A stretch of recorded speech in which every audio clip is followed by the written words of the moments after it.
Well, good morning, Kent City Baptist Church. We're continuing our series on Sunday mornings through the Beatitudes. And yesterday, Pastor Chris preached on God blessing those who are merciful, for they will be shown mercy. And as I was thinking about this, I just knew right away that the best place I needed to go to talk about for my pastoral devotional was the parable of the unmerciful servant. Okay, no, actually that was Pastor Jared's idea. I'm just kidding, Jared. But tune in on Wednesday because Pastor Jared will talk about the parable of the unmerciful servant. What I want to talk about is the distinction between what we want and what we actually deserve. And I think that's a really important distinction that we have to make, because a lot of times we spend a good amount of our time, we're pining after what we want. We're trying to do what we can to bring it about. But we're really in pretty big trouble if we mistake what we want or what we wish we had with thinking we deserve those things. And so this morning, let's continue to consider a little bit together, what do I deserve? Well, some of you might think, oh, nothing. I don't deserve anything. Well, actually, it's worse than that. It's not just that we don't deserve anything. Much worse is the fact that we do deserve something. We've earned something. And that is God's righteous wrath against our sin.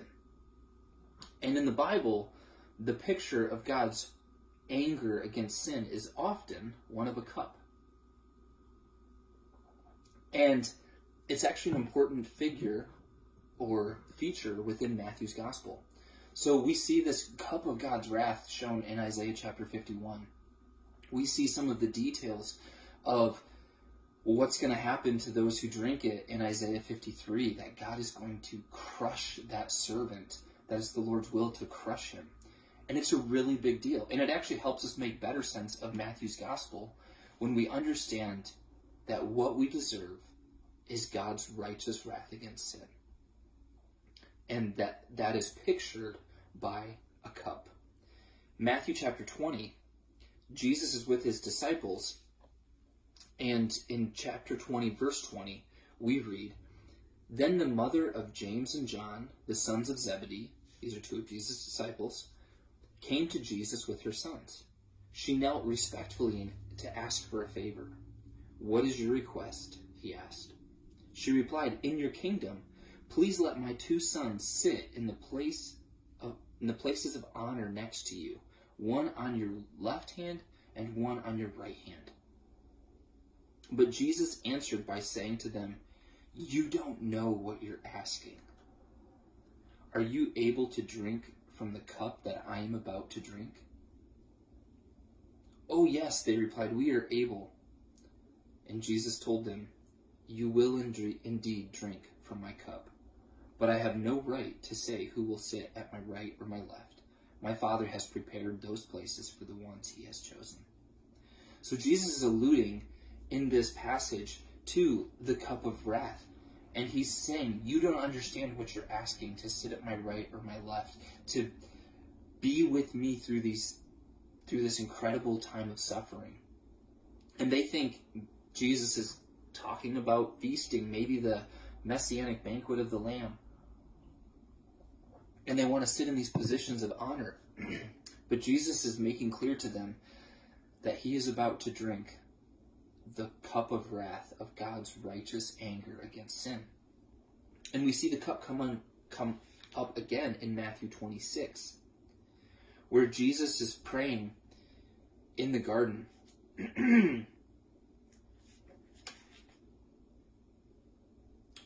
Let's see. Matthew chapter 26, verse 38. He's with his disciples in the garden the night before he dies. And he tells his disciples, "My soul is crushed with grief to the point of death. Stay here and keep watch with me." He went on a little further and bowed his face to the ground, praying, "Father, if it is possible, let this cup pass from me.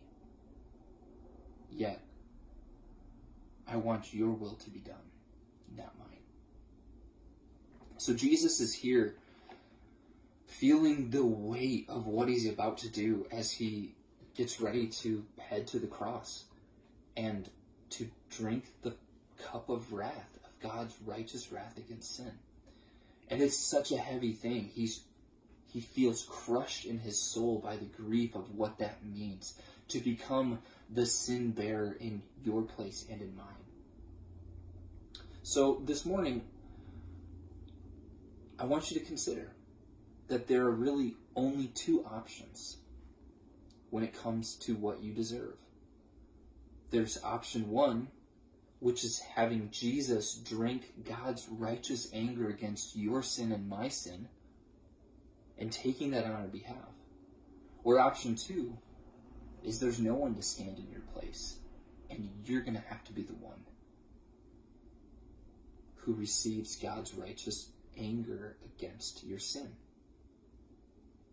Sometimes when we think about sin, we sort of think, God can almost be flippant about it, that he can just write it off. But the piece of mercy that we're missing when we talk about sin is that God's righteousness, his perfect standard of holiness, it needs to be satisfied. It needs to be upheld. And the good news of Jesus is that he has satisfied God's righteous anger against sin in your place and mine. So when the question comes up to say, what do I deserve? Or when you find yourself thinking like I so often do, I deserve that. How could someone think that about me? Remind yourself that what you deserve is not something you actually want. You deserve God's righteous wrath. But Jesus has taken it in your place if you've placed your faith and trust in him. So if you haven't done that, let today be the day that you repent and believe, trusting that Jesus took your place. And if you have done that, may God help us to show more grace and more mercy and be people who are quick to tell someone it's okay, quick to forgive when they sin against us, and we can absorb that betrayal or that frustration that they have sinned against us. Be quick to forgive because God has forgiven us first, and we have tasted God's mercy through Christ. So my prayer for you is that you would see clearly, that I would see clearly what I actually do and don't deserve, that we wouldn't confuse what we want with what we deserve, and that we would see from God's perspective that what we deserve is not pretty, and that would help us overflow with loving kindness and compassion and mercy towards those around us. And it's easy to say, we all know that. It's harder to do. But my prayers are with you this week as you seek to be merciful, that you may receive God's mercy in turn. So go in grace. Till next time. Bye-bye.